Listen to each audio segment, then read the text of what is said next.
ಬಂಧುಗಳೇ ನಮಸ್ಕಾರ. ಇವತ್ತು ನಾವು ಶಿಗ್ಗಾವಿಯ KRS ಪಕ್ಷದ ಕಚೇರಿಯಲ್ಲಿ ಇದ್ದೀವಿ. ನಮ್ಮ ಜೊತೆ ಇವತ್ತು ರಾಜ್ಯ ಗೌರವಾಧ್ಯಕ್ಷರ ರವಿಕೃಷ್ಣ ರೆಡ್ಡಿ ಅವರು ಸಮೇತ ಇದ್ದಾರೆ. ಇವತ್ತು ನಾವು ಲೈವ್ ಬರುವಂತಹ ಮುಖ್ಯ ಉದ್ದೇಶ ಹಾವೇರಿ ಜಿಲ್ಲೆಯ ಹಿರೇಕೆರೂರು ತಾಲೂಕಿನ ನೂತನ ಘಟಕ ನಿರ್ಮಾಣ ಆಗಿದೆ. KRS ಪಕ್ಷದ ನೂತನ ಘಟಕ. ಈ ಘಟಕದ ಪದಾಧಿಕಾರಿಗಳು ಇವತ್ತು ಇಲ್ಲಿ ಅವರ ಒಂದು ನೇಮಕಾತಿ ಆದೇಶವನ್ನ ಪಡೆದುಕೊಳ್ಳಕ್ಕೆ ಬಂದಿದ್ದಾರೆ.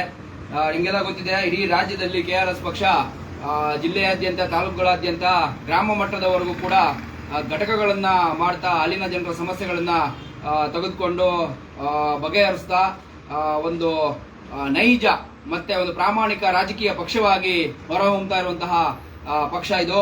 ಸೊ ಇವತ್ತು ಹಿರೇಕೆರೂರಲ್ಲಿ ನಮ್ಮ ಪಕ್ಷದ ಕೆಲಸಗಳನ್ನ ಮತ್ತೆ ಪಕ್ಷದ ಪ್ರಾಮಾಣಿಕ ಮತ್ತೆ ಜನಪರ ಧ್ಯೇಯೋದ್ದೇಶಗಳನ್ನ ತಿಳ್ಕೊಂಡು ಓದ್ಕೊಂಡು KRS ಪಕ್ಷದಲ್ಲಿ ನಾವು ತಂಡ ಮಾಡ್ತೀವಿ, ನಾವು ನಮ್ಮ ತಾಲೂಕಲ್ಲಿ ಊರುಗಳಲ್ಲಿ ಏನು KRS ಪಕ್ಷದ ಧ್ಯೇಯೋದ್ದೇಶಗಳನ್ನ ಮುಂದುವರಿಸ್ತೀವಿ ಅಂತ ಹೇಳಿ ಇವತ್ತು ಹಿರೇಕೆರೂರಿನ ಏನು ಸ್ಥಳೀಯ ಸಾರ್ವಜನಿಕರು, ಪಕ್ಷ ಜನಸಾಮಾನ್ಯರು ನಾವು ಪಕ್ಷವನ್ನ ಬೆಳೆಸ್ತೀವಿ ಅಂತ ಬಂದಿದ್ದಾರೆ. ಅವರಿಗೆ ಇವತ್ತು ನಾವು ನೇಮಕಾತಿ ಆದೇಶವನ್ನ ಕೊಡ್ತಾ ಇದ್ದೀವಿ. ಮೊದಲನೇದಾಗಿ ಅಶೋಕ್ ಗೌರಕ್ಕನವರು, ಇವರು ಹಿರೇಕೆರೂರು ತಾಲೂಕಿನ ಅಧ್ಯಕ್ಷರಾಗಿ ನೇಮಕ ಆಗಿದ್ದಾರೆ. ಅವರಿಗೆ ನಾನು ಅಭಿನಂದನೆ ಹೇಳ್ತೀನಿ. ಅವರು ಗೌರವಾಧ್ಯಕ್ಷರಿಂದ ಅವರ ನೇಮಕಾತಿ ಆದೇಶವನ್ನು ತೆಗೆದುಕೊಳ್ಳಬೇಕು ಅಂತ ಕೇಳ್ಕೊತೀನಿ. ಅಭಿನಂದನೆಗಳು, ಶುಭಾಶಯಗಳು, ಚೆನ್ನಾಗಿ ಮಾಡಿ. ಉಪಾಧ್ಯಕ್ಷರಾಗಿ ಪ್ರಕಾಶ್ ಜಿ ಬುದೇರಾ ಅನ್ನೋರು ನೇಮಕ ಆಗಿದ್ದಾರೆ. ಅವ್ರಿಗೂ ನಾನು ಅಭಿನಂದನೆ ಹೇಳೋದಕ್ಕೆ ಇಷ್ಟಪಡ್ತೀನಿ. ಪ್ರಕಾಶ್ ಅವರೇ, ಪ್ರಕಾಶ್ ಅಭಿನಂದನೆಗಳು, ಶುಭಾಶಯಗಳು, ಒಳ್ಳೆಯದಾಗಲಿ, ಚೆನ್ನಾಗಿ ಮಾಡಿ. ಪ್ರಧಾನ ಕಾರ್ಯದರ್ಶಿಗಳಾಗಿ ಬಸವರಾಜ್ ಬಿ ಲಮಾಣಿ ಅವರು ಆಗಿದ್ದಾರೆ. ಅವರು ಇವತ್ತು ಬಂದಿಲ್ಲ. ಕಾರ್ಯದರ್ಶಿಗಳಾಗಿ ಶ್ರೀ ಮಂಜಪ್ಪ ಕುಂಶಿ ಅವರು ಇಲ್ಲಿ ಹಾಜರಿದ್ದಾರೆ. ಅಭಿನಂದನೆಗಳು ಮಂಜಪ್ಪ ಅವರು, ಶುಭಾಶಯಗಳು, ಮಾಡಿ, ಚೆನ್ನಾಗಿ ಮಾಡಿ. ಕಾರ್ಯದರ್ಶಿಗಳಾಗಿ ಶ್ರೀ ಗುಡ್ಡಪ್ಪ ಹೆದ್ದಾಳ ಅವರು ಕೂಡ ನೇಮಕ ಆಗಿದ್ದಾರೆ. ಅವ್ರಿಗೂ ಅಭಿನಂದನೆಗಳು. ಸಂಘಟನಾ ಕಾರ್ಯದರ್ಶಿಗಳಾಗಿ ಕೃಷ್ಣ ಮಲ್ಲಪ್ಪ ಚಿಕ್ಕಣ್ಣ ಅವರು ನೇಮಕ ಆಗಿದ್ದಾರೆ. ಅಭಿನಂದನೆಗಳು, ಶುಭಾಶಯಗಳು. ಇನ್ನು 10 ಜನ ಟೀಮ್ ಅಲ್ಲಿ ಇದ್ದಾರೆ. ಅವ್ರು ಇವತ್ತು ಬರಕಾಗಲಿಲ್ಲ. ಅವ್ರಿಗೂ ಎಲ್ರಿಗೂ ಹೊಸದಾಗಿ ನೇಮಕ ಆಗಿರುವಂತಹ ಎಲ್ರಿಗೂ ಅಭಿನಂದನೆಗಳು. ಅವರ ಹೆಸರುಗಳನ್ನ ಓದಿ ಹೇಳ್ತೀನಿ. ಕಾರ್ಯದರ್ಶಿಗಳಾಗಿ ಶ್ರೀ ನಾಗರಾಜ್ ಇಂಗಳಗುಂದಿ, ಕಾರ್ಯದರ್ಶಿಗಳಾಗಿ ಶ್ರೀ ಲೋಕೇಶ್ ಲಮಾಣಿ, ಕಾರ್ಯದರ್ಶಿಗಳಾಗಿ ಶ್ರೀ ಕುಮಾರ್ ರಾಮಾಜಿ ನಾಯಕ್, ಸಂಘಟನಾ ಕಾರ್ಯದರ್ಶಿಯಾಗಿ ಶ್ರೀ ರಮೇಶ್ ಇಂಗಳಗುಂದಿ, ಸಂಘಟನಾ ಕಾರ್ಯದರ್ಶಿಗಳಾಗಿ ಶ್ರೀ ನಿಂಗಪ್ಪ ಹೆದ್ದಾಳರ್, ಸಂಘಟನಾ ಕಾರ್ಯದರ್ಶಿಗಳಾಗಿ ಶ್ರೀ ಕರಬಸಪ್ಪ ಮುಗುಳಹಳ್ಳಿ, ಸಂಘಟನಾ ಕಾರ್ಯದರ್ಶಿಗಳಾಗಿ ಶ್ರೀ ಯೋಗೇಶ್ ಲಮಾಣಿ. ಇವರು ಇಷ್ಟು ಜನ ಹಿರೇಕೆರೂರು ತಾಲೂಕು ಘಟಕದಲ್ಲಿ ಈಗ KRS ಪಕ್ಷದ ಸೈನ್ಯಾಧಿಪತಿಗಳಾಗಿ ಕೆಲಸ ಮಾಡ್ತಾರೆ.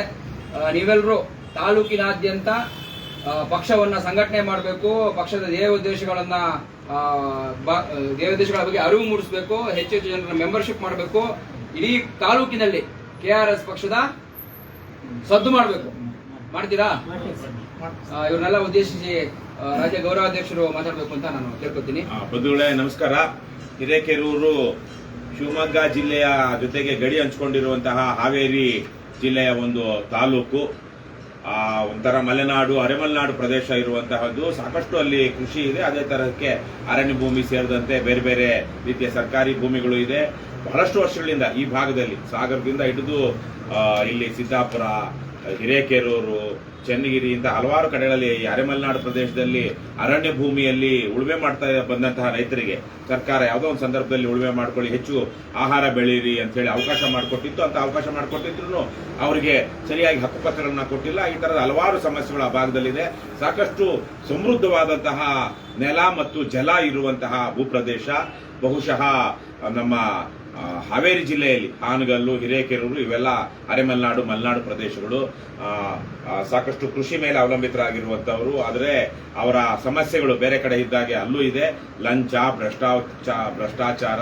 ಸರ್ಕಾರಿ ಕಚೇರಿಗಳಿಗೆ ಹೋದ್ರೆ ಲಂಚ ಇಲ್ಲದೆ ಕೆಲಸಗಳೇ ಆಗೋದಿಲ್ಲ. ಅಂತಹ ಒಂದು ಸಂದರ್ಭದಲ್ಲಿ ಹಿರೇಕೆರೂರಲ್ಲಿ ನನಗೆ ಗೊತ್ತಿರೋಗೆ 4-5 ವರ್ಷಗಳಿಂದನೇ ನಾವು ಹಿರೇಕೆರೂರು ತಾಲೂಕು ಕಚೇರಿಯಲ್ಲಿ ಲಂಚಮುಕ್ತ ಕರ್ನಾಟಕ ಅಭಿಯಾನವನ್ನ ಯಾವುದೋ ಒಂದು ಅಭಿಯಾನದ ಸಂದರ್ಭದಲ್ಲಿ ನಾನೇ ಸ್ವತಃ ಹೋಗಿ ಮಾಡಿದ ಜ್ಞಾಪಕ ಇದೆ. ಈಗ ಇವರೆಲ್ಲ ಬಂದಿದ್ದಾರೆ, ಅಶೋಕ್ ಸೇರಿದಂತೆ ಇವರೆಲ್ಲ ಮುಂದಿನ ದಿನಗಳಲ್ಲಿ ಅದನ್ನ ಮುಂದುವರಿಸ್ತಾರೆ. ಹಾಗೇನೆ ನಮ್ಮ ಜೊತೆಗೆ ಇವತ್ತು ನಮ್ಮ ಶಿಗ್ಗಾವಿ ತಾಲೂಕಿನ ಮಾಜಿ ಅಧ್ಯಕ್ಷರು, ಹಾವೇರಿ ಜಿಲ್ಲಾ ಘಟಕದ ಹಾಲಿ ಕಾರ್ಯದರ್ಶಿಗಳಾದಂತಹ ಈರಣ್ಣ ಬಾರ್ಕೇರ್ ಅವರು ಇದ್ದಾರೆ.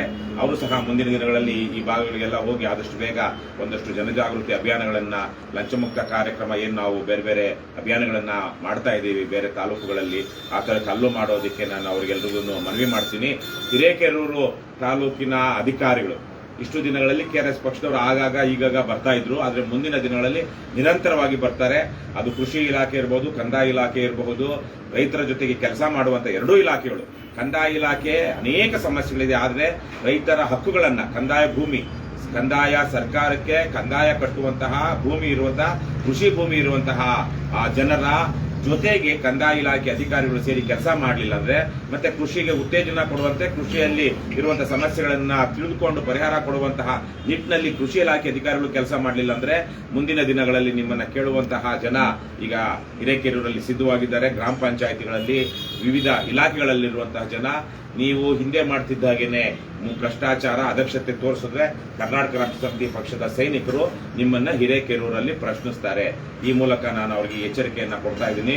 KRS ಪಕ್ಷದವರು ಟಿ ಶರ್ಟ್ ಹಾಕೊಂಡು ಬಂದಾಗ ಅವರಿಗೆ ಕೊಡಬೇಕಾದಂತಹ ಗೌರವವನ್ನ, ವಿಶೇಷವಾದ ಗೌರವವನ್ನ ಯಾವ ಕಾರಣಕ್ಕೂ ಕೊಡಬೇಡಿ. ಒಬ್ಬ ಸಾರ್ವಜನಿಕ ಹೇಗೆ ಸಾರ್ವಜನಿಕರಾದವರಿಗೆ ಏನು ಗೌರವ ಕೊಡಬೇಕು ಆ ಗೌರವವನ್ನು ಅವ್ರಿಗೆ ಕೊಡಿ. ನೀವು ಇವತ್ತು ಸಾರ್ವಜನಿಕರಿಗೆ ಯಾವ ಗೌರವವನ್ನು ಕೊಡ್ತಾ ಇಲ್ಲ. ಕಚೇರಿಗೆ ಬಂದಾಗ ಕೂರಿಸಿ ಅವರ ವಿಚಾರಗಳನ್ನ ತಿಳ್ಕೊಳ್ಬೇಕು, ಸಮಸ್ಯೆಗಳಿಗೆ ಪರಿಹಾರಗಳನ್ನ ಕೊಡಬೇಕು ಅಂತ ನಿಯಮಾವಳಿಗಳಿರುವಂತದ್ದು. ಆದ್ರೆ ಅಧಿಕಾರಿಗಳು ಅದನ್ನ ಮಾಡ್ತಾ ಇಲ್ಲ.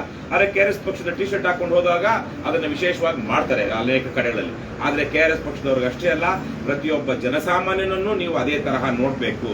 ಈ ಮೂಲಕ ನಾನು ನಿಮ್ಗೆಲ್ಲರಿಗೂ ಎಚ್ಚರಿಕೆ ಕೊಡ್ತಾ ಇದ್ದೀನಿ.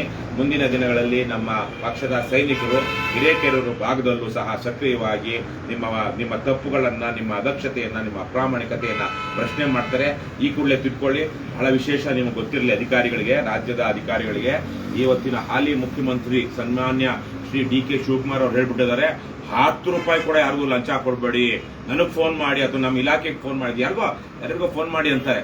ಹಾಗಾಗಿ 10 ರೂಪಾಯಿ ಲಂಚ ತಗೊಳ್ಳೋನ್ಗೆ ಏನ್ ಮಾಡ್ತಾರೋ ಗೊತ್ತಿಲ್ಲ ಅವರು. ಹಾಗಾಗಿ ಹುಷಾರಾಗಿರಿ. ಯಾವುದಕ್ಕೂ DK ಶಿವಕುಮಾರ್ ನಿಮ್ಗೆ ಗೊತ್ತಲ್ಲ, ಅವ್ರ ಗುರುಗಳು ಎಂತೆಂಥವ್ರು ಇದ್ರು, ಯಾರ್ಯಾರು ಇದ್ರು ಅಂತೇಳಿ ಹುಷಾರಾಗಿರಿ. ಹಿಂದೆ ಒಂದ್ಸಲ ಹೀಗೇನೆ ಒಬ್ಬ ಗ್ರಾಮೀಣ ಪ್ರದೇಶದ ವ್ಯಕ್ತಿ ನಮ್ಮ ಮಂಗಳೂರು ದಕ್ಷಿಣ ಕನ್ನಡ ಜಿಲ್ಲೆನಲ್ಲಿ ಅವರು ವಿದ್ಯುತ್ ಸಚಿವರಾಗಿದ್ದಾಗಲೂ ಏನೋ ಮನೆಯದು ಕರೆಂಟಿಂದ ಏನೋ ಸಮಸ್ಯೆ ಇದೆ ಅಂತ ಹೇಳಿದ್ದಕ್ಕೆ ಸ್ವಲ್ಪ ಫೋನ್ ಇನ್ ಕಾರ್ಯಕ್ರಮದಲ್ಲಿ ಫೋನ್ ಮಾಡಿದಾಗ ಆ ಮನುಷ್ಯ ಸ್ವಲ್ಪ ಏನೋ ದಕ್ಷಿಣ ಕನ್ನಡ ಅವ್ರದ್ದು ಭಾಷೆ ಏನ್ ಸರಿ ಹೋಯ್ತೋ ಆಗ್ಲಿಲ್ವಾ, ಸ್ವಲ್ಪ ಏನೋ ರಫ್ ಆಗಿ ಮಾತಾಡ್ಬಿಟ್ಟಿರ್ಬೇಕು. ಅದಕ್ಕೆ ಆ ವ್ಯಕ್ತಿ ಮೇಲೆ ಪೊಲೀಸರು ಕೇಸ್ ದೂರು ದಾಖಲಿಸಿಕೊಂಡು ಹೆಂಚಿಡಿದು ಹೋಗಿ ಆ ಮನೆಯಲ್ಲಿ ಅಡಗಿ ಕುಳಿತಿದ್ದಂತ ರೈತನನ್ನ ಎತ್ತಾಕೊಂಡು ಬಂದಿದ್ರು. ಹಾಗಾಗಿ ಹುಷಾರಾಗಿರಿ. DK ಶಿವಕುಮಾರ್ ಅವರು ಈಗಾಗಲೇ 10 ರೂಪಾಯಿನೂ ಲಂಚ ಕೊಡಬೇಡಿ ಅಂತ ಹೇಳಿದ್ದಾರೆ.